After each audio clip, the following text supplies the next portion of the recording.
Avant de plonger dans cette histoire incroyable, pensez à vous abonner à la chaîne et à activer la cloche. Ici, chaque récit a quelque chose à dire, et vous ne voudrez pas en manquer un seul. Ils ont humilié et attaché une femme noire, la traitant d'échec jusqu'à ce que son mari milliardaire fasse une entrée qui changea tout. Dans la ville florissante d'Oak Ridge, nichée au cœur du Texas, là où les buildings en verre reflètent le soleil brûlant et où les rues bordées de palmiers accueillent une élite en costume, Angela Moore avançait, droite et élégante, au milieu du hall de marbre du Westmont Grand Hall, un des lieux les plus prestigieux de la région. Le bâtiment, immense et décoré de moulures dorées, accueillait ce jour-là une grande conférence nationale sur le leadership féminin et l'innovation sociale. Les plus grands noms du monde des affaires et de la politique y étaient attendus. Angela portait un tailleur crème parfaitement ajusté, sobre mais luxueux, des talons beige assortis, et un sac en cuir souple couleur caramel. Son afro soigneusement coiffé encadrait son visage, ses boucles bien définies dansaient légèrement à chaque pas. À son cou, un collier discret en or blanc, cadeau de son mari. Sur sa poitrine, épinglé d'un geste précis quelques minutes plus tôt, brillait son badge officiel de conférencière. Angela Moore, panel 1, réinventer le leadership pour toutes. Ses pas résonnaient avec assurance sur le sol en marbre poli. Elle avançait sans crainte, la tête haute, déterminée à prendre la parole, comme elle l'avait déjà fait dans d'autres villes, d'autres salles, devant d'autres foules parfois plus hostiles. Mais cette fois, ce qu'elle s'apprêtait à vivre dépassait tout ce qu'elle avait imaginé. À peine avait-elle franchi les portes tournantes que son élan fut brisé. Madame, lança une voix sèche, presque agacée. L'entrée du personnel de nettoyage est derrière. Ici, c'est pour les invités. C'était Rick Davison, la cinquantaine, mâchoire serrée, regard dur. Il portait un uniforme noir de sécurité trop ajusté pour sa carrure lourde et tenait un talkie-walkie à la main, comme s'il s'attendait à devoir appeler du renfort à tout instant. À ses côtés, quelques invités en costume et tailleur regardaient la scène sans intervenir. Certains souriaient à demi, comme si l'humiliation publique qui s'annonçait faisait partie d'un vieux réflexe social. Angela s'arrêta net. Elle ne répondit pas tout de suite. Elle respira calmement. Puis, dans un ton posé et professionnel, elle présenta son badge avec une douceur polie. « Je suis conférencière pour le panel Réinventer le leadership. Angela Moore. Voici mon badge officiel. » Rick ne daigna même pas le regarder. Il plissa les yeux comme si elle lui avait montré un billet de Monopoly. Une tension glaciale s'installa dans le hall. À ce moment, une deuxième agente de sécurité, Karen Whitmore, s'approcha. Blonde, la trentaine, regard hautain, elle jeta un coup d'œil rapide au badge, sans le toucher, puis leva les yeux vers Angela avec suspicion. « Il doit y avoir une erreur, » murmura-t-elle. « Vous êtes sûre que ce n'est pas un faux ?»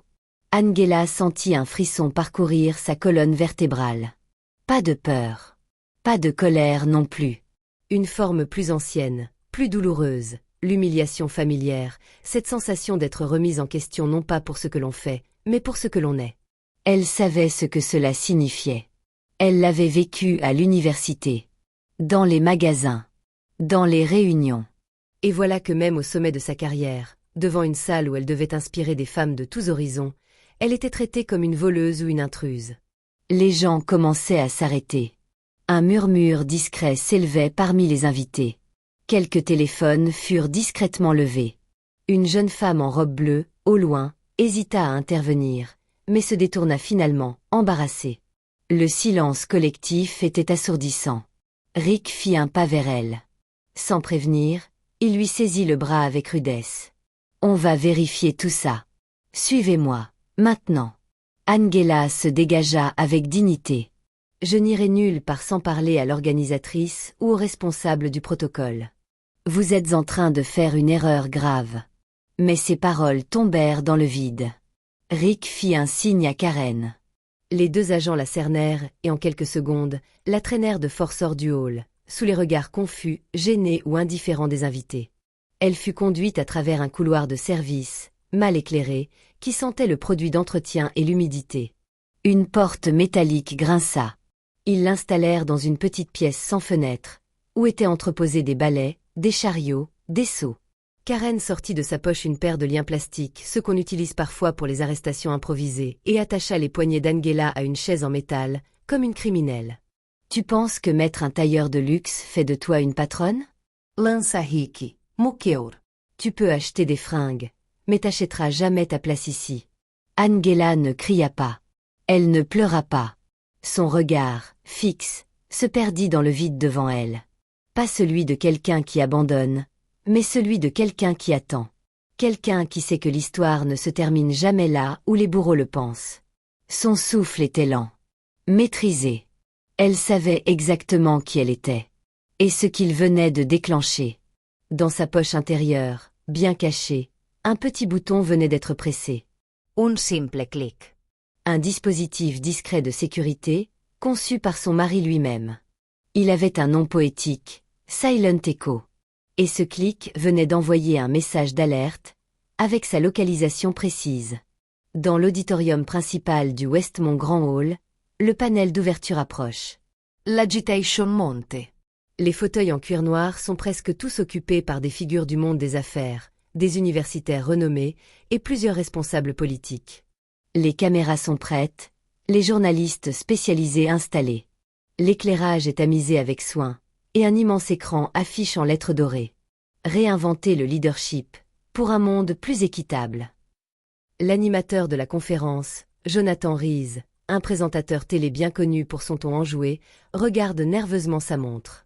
Il se penche vers une assistante stressée, Sophie Allen, une jeune femme en tailleur noir, qui tripote nerveusement sa tablette. « Où est Madame Moore ?» demande-t-il à voix basse, mais sèche. Elle devait ouvrir le panel avec le maire. « On a 3 minutes. »« Je ne sais pas, » balbutie Sophie. Elle a été vue à l'entrée, mais ensuite, plus rien. Elle ne répond pas à son téléphone. Dans la salle de service, à quelques couloirs de là, Angela Moore lève la voix malgré ses poignets attachés par des liens plastiques. Appelez le directeur. Appelez Madison Cole, l'organisatrice de l'événement. Elle me connaît. Elle vous dira qui je suis. Sa voix est ferme. Elle n'implore pas. Elle exige. Mais cette dignité ne fait que susciter plus de cynisme chez Karen Whitmore, qui, accoudée à la porte, croque nonchalamment un chewing-gum. Bien sûr, et pendant qu'on y est, on appelle la Maison-Blanche aussi?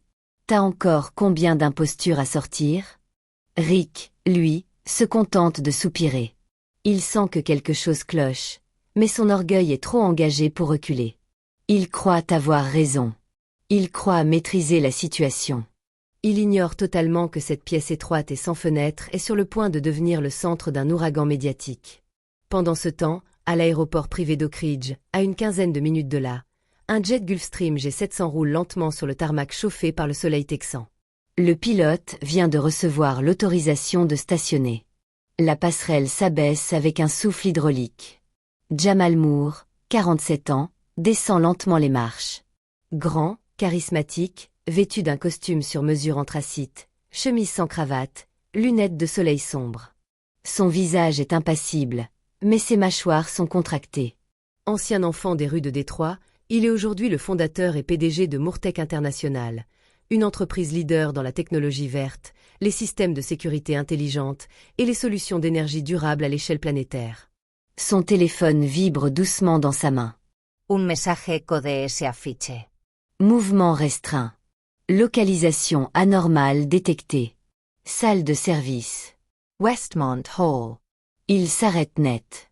Ce message, il l'a conçu lui-même. C'est le système Sentinelle, une technologie développée uniquement pour protéger Angela, sa femme, dans tous ses déplacements publics. Elle n'appuie pas dessus à la légère. Quelqu'un l'a empêché de bouger librement. Quelqu'un l'a empêché de parler. Sans une seconde d'hésitation, il compose un numéro en abrégé. Calvin Brooks, son chef de la sécurité personnelle, ancien agent du FBI, décroche instantanément. Code rouge, dit Jamal d'une voix glaciale. Angela est retenue au Westmont Hall, salle de service. Active le protocole Sentinelle. Envoie une équipe sur place. Je veux des avocats dans 15 minutes, et les médias prévenus. Quelqu'un vient de poser les mains sur ma femme. On va leur apprendre ce que ça coûte de sous-estimer Angela Moore. Reçu, patron. L'unité arrive. Je m'occupe de tout. Jamal Rackroche. Il monte dans le SUV blindé qui l'attend. À l'intérieur, un écran affiche en temps réel la position d'Angela. Le petit point rouge est immobile. Trop immobile. Accélérez, ordonne-t-il au chauffeur. Et appelez Madison Cole. Elle va bientôt découvrir qu'elle organise une conférence au milieu d'un scandale national. Dans les coulisses de la salle de conférence, l'animateur commence à perdre patience. Le maire de la ville, Diana MC Alisté, elle-même présente, demande. Pourquoi ce panel n'a pas encore commencé? Où est Madame Moore? C'est notre oratrice principale. Sophie, paniquée, regarde le directeur de l'événement. On pense qu'elle n'est jamais entrée. Faux, dit une voix dans le fond. Une jeune invitée, ayant tout filmé avec son téléphone à l'entrée, s'approche. Elle montre une vidéo où l'on voit Angela se faire agripper violemment par Rick. Elle ajoute. Je ne savais pas qui elle était. Mais maintenant, je sais qu'ils ont commis une grave erreur. La tensión monte. Plusieurs personnes se lèvent de leur siège, murmures agités. L'organisatrice, Madison Cole, blêmit. Elle prend son téléphone, compose un numéro. Sa main tremble. Mais il est trop tard. Dehors, 6 SUV noirs ralentissent devant les portes du Westmont Grand Hall. Une équipe de sécurité privée descend en silence, lunettes sombres, oreillettes, dossier à la main. Derrière eux, des journalistes alertés par un message anonyme commencent à affluer. Et au centre, Jamal Moore marche, déterminé, vers le bâtiment où sa femme est humiliée. Ce n'est plus une simple conférence. C'est une leçon publique de conséquences qui s'apprête à éclater. 30 minutes plus tard, alors que la conférence bat son plein, une agitation inhabituelle s'installe à l'entrée principale du Westmont Grand Hall. Des moteurs grondent, des phares percent l'obscurité du couloir. Une file impressionnante de véhicules noirs s'arrête avec autorité devant les portes vitrées. Une douzaine d'hommes et de femmes en costumes impeccables en descendent avec calme, portant des mallettes, téléphone à la main et badges d'identification. Parmi eux, une équipe de journalistes alertés par des sources anonymes s'installe, caméra prête, micro déployé, smartphone braqué vers l'entrée. Puis, au milieu de cette escorte, apparaît Jamal Moore. Il n'a pas besoin de courir. Il avance lentement, sûr de lui, comme un roi qui entre dans la salle d'audience où il fera rendre justice. Son visage est fermé, presque grave. Pas une once d'énervement ne traverse ses traits. Derrière lui, Calvin Brox, son chef de sécurité, tient une tablette. Sur l'écran s'affichent en temps réel les images des caméras de surveillance du centre. Calvin localise la salle de service où Angela est retenue. Jamal fait un signe silencieux, et l'équipe se déplace avec une détermination méthodique.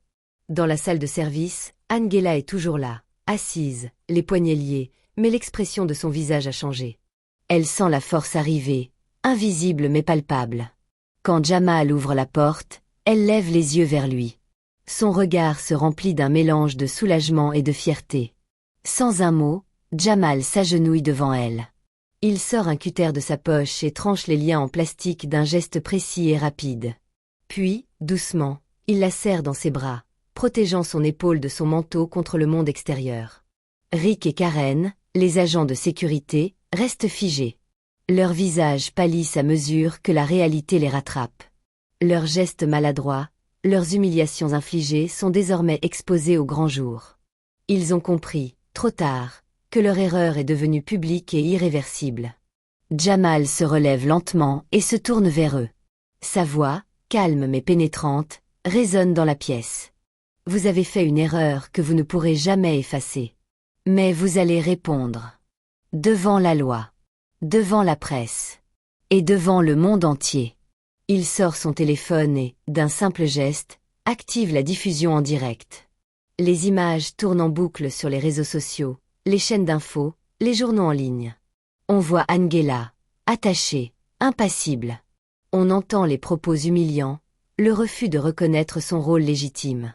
On ressent le poids du silence des organisateurs, qui n'ont rien fait pour l'aider.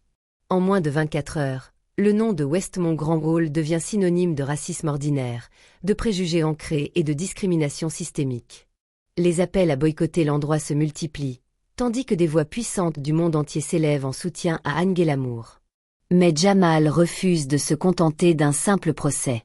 Avec son équipe, Il lance une campagne nationale ambitieuse contre ce qu'il appelle le profilage professionnel, ce fléau qui consiste à discriminer les Noirs en costume, en position de pouvoir, simplement parce que certains refusent de croire qu'ils ont leur place. Angela, elle, devient la voix de cette campagne. Elle reçoit des dizaines d'excuses venant de toute l'industrie du leadership, du monde des affaires, et même de certains des organisateurs. Elle les accepte poliment, mais sans oublier. Parce qu'elle sait que la résilience ne s'exprime pas dans la colère seule, mais dans la mémoire. Quelques jours plus tard, elle publie une tribune puissante dans le New York Times, intitulée « Je n'étais pas en colère. J'étais prête ». Elle y écrit « Ils m'ont vu comme un échec, alors que j'étais là pour parler de résilience. Ils m'ont attaché pour m'empêcher de parler, mais mon histoire s'est envolée bien au-delà de leurs murs. Ce qu'ils n'ont pas compris, c'est que je n'étais pas seule. Et je ne le serai jamais. » Du côté de la justice, Rick et Karen perdent leur emploi. Le Westmont Grand Hall est poursuivi pour discrimination et complicité d'humiliation publique.